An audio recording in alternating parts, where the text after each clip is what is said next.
Indudablemente aquí tu voz ya se eco y además genera conciencia. Al principio nos has preocupado mucho, indudablemente que tendremos que tomar cartas en el asunto, pero no olvidemos que esta Comisión de Derechos Humanos lo que hace es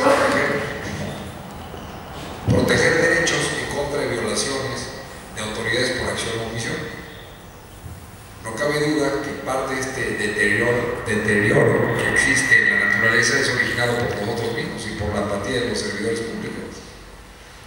Hoy lo que planteamos en esta comisión es generar un vínculo real con la sociedad, contigo, porque tú lo has expuesto de una manera muy breve, no nos has cansado, por el contrario, nos has alentado, nos has dado mucho que pensar. Seguramente cualquiera de los que están ahí sentados como a mí, pues empezamos a echar a volar nuestra imaginación de qué estamos haciendo, qué estamos haciendo con nuestra vida y qué estamos haciendo con la vida de nuestros hijos.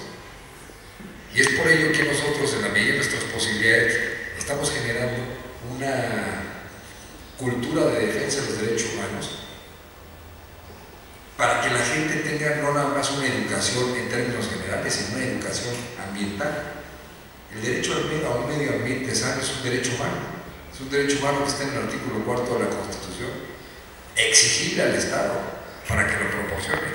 Sin embargo, ¿qué estamos haciendo para protegerlo?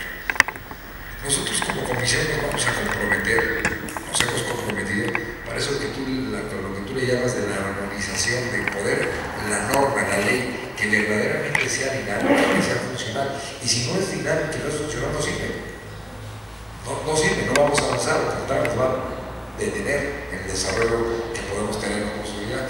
Por eso es que a mí me interesa mucho, si es que ustedes tienen algún tipo de planteamiento, preguntar a autoridades municipales, estatales, federales, y tú también, que nos digas de qué manera nosotros podemos contribuir, aunque va a ser poco. Aquí hay 30 años de trabajo, son premios, son alianzas, son socios, son patrocinadores, después de un trabajo que has hecho poco a poco con la comunidad.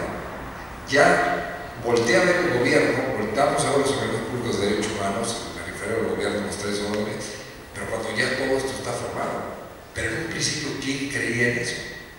¿Quién le apostaba a un proyecto como esto?